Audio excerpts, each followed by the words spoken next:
All right, so yesterday we had a vote on the National Defense Authorization Act, in which there was an amendment that was added by a Democrat, which was basically just intended to come up with a report and potential strategies for identifying and rooting out neo-Nazis and white supremacists from the military and the police here in the United States. And surprise, surprise, literally every single Republican that voted against adding this amendment to the NDAA. So here from Newsweek, they say House Republicans all vote against neo-Nazi probe of the military and the police. So a little bit of details here. They say the House has approved an amendment to the National Defense Authorization Act to compel government officials to prepare a report on combating white supremacist and neo-Nazi activity in the police and military, despite every Republican voting against the measure.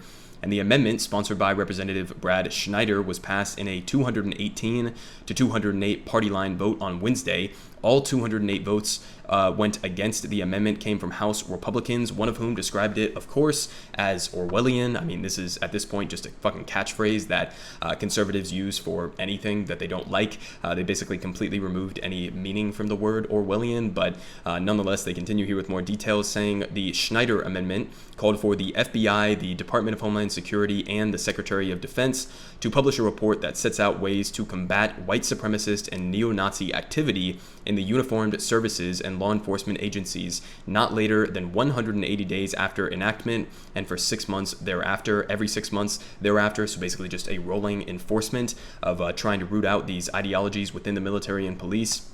But they say the amendment called for the total number of people who were discharged from the military or police because of their links to or support for far-right extremism to also be published. So that would be pretty useful, getting an actual all-encompassing report on who has actually been held responsible for these ties. But they continue saying the amendment also states that the report the government is being asked to write should detail how agency leaders responded to planned or effectuated incidents connected to white supremacist or neo-Nazi activity, according to a report on the Hill. That would also be interesting to see how they covered up or how they failed to act in a lot of these instances to prevent people within their ranks to act on their ties with these militant neo-Nazi groups. But finally, they finish off here saying, speaking on the House floor, Schneider noted how the U.S. has seen a surge in recent domestic extremist incidents, such as the deadly 2017 neo-Nazi Unite the Right rally in Charlottesville, Virginia, and the mass shooting at the Tree of Life Synagogue in Pittsburgh in 2018.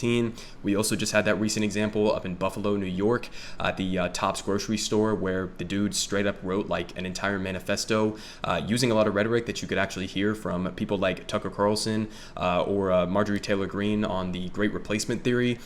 So, you know, I mean, we see the overlaps here. We see the ties within the media on the right wing, within the culture of the right wing movements, within the political representation of the right here in the United States, and obviously also the police and the military. So this is very extensive to say the least. And listen, I mean, I know there's a lot of people who like to push back against allegations of, you know, neo-Nazi affiliations with Republicans and, you know, act like that's hyperbolic to suggest that. But I mean, you can call it whatever you want. If you want to call it Christian nationalism, as people like Marjorie Taylor Greene, Lauren Boebert are openly pushing for right now. If you want to call it, you know, far-right extremism, whatever you want to call it, I think it's very fair to say that they, at the very least, being extremely charitable, overly generous to them, have significant overlap in their ideological framework and the rhetoric that they are using with white supremacists and neo-Nazis, and also on, obviously, policies that they want to implement. But they continue here saying he also highlighted a report published in May from the Defense Counterintelligence and Security Agency entitled The Insider Threat and Extremist Activity Within the DoD,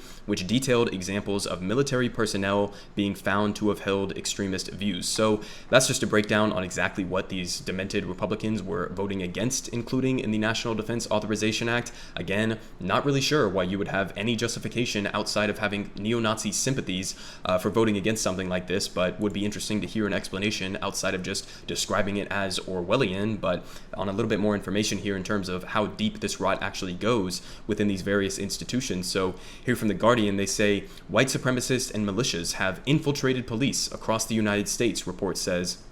A former FBI agent has documented links between serving officers and racist militant activities in more than a dozen states. So this is just talking about like direct links to organized racist groups. Okay, this isn't even talking about just the general institutionalized racism that is baked within the police as an institution. So I mean, this is, you know, obviously very widespread across the entire country. And if you want more detailed examples from a specific precinct or whatever you want to look at it, we can go ahead and Google LASD gangs. You can, you know, go check that out, read some of the reports that have been done on that, and see exactly how a lot of these police forces in and of themselves functionally act as white supremacist militias with granted authority from the state to murder civilians. So again, this has very deep ties within the police, but also they have a report here from the FBI saying that in 2017, the FBI reported that white supremacists posed a persistent threat of lethal violence that has produced more fatalities than any other category of domestic terrorists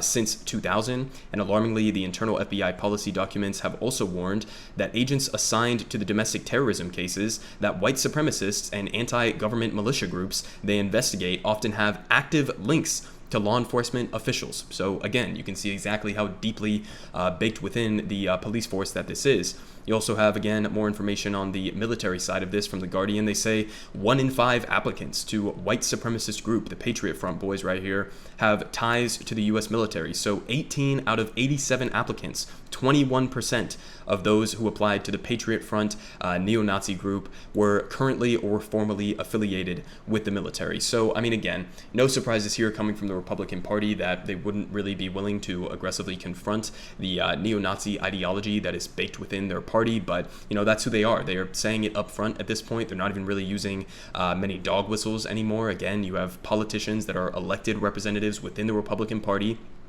who are some of the biggest fundraisers. Again, people like Marjorie Taylor Greene, not to put too much focus on her, but this is obviously widespread within the Republican Party. But I mean, with people like her coming out and openly advertising that they are in favor of things like Christian nationalism, I mean, we're talking about the same things by different phrases, different names, different, coalitions here. But at the end of the day, the same anti-immigrant rhetoric, the same focus on the Great Replacement theory, the same attacks on trans people, on the LGBTQ community more generally, trying to suppress the votes of disproportionately minority Americans. I mean, I could go on. Basically, the entire agenda that they have serves a white supremacist agenda. So, you know, again, at the very least, if you're not there yet in terms of calling them neo-Nazis or saying that they have neo-Nazi sympathies, at the very least, their ideology, their policy framework, their rhetoric has deep overlap with these neo-Nazi coalitions.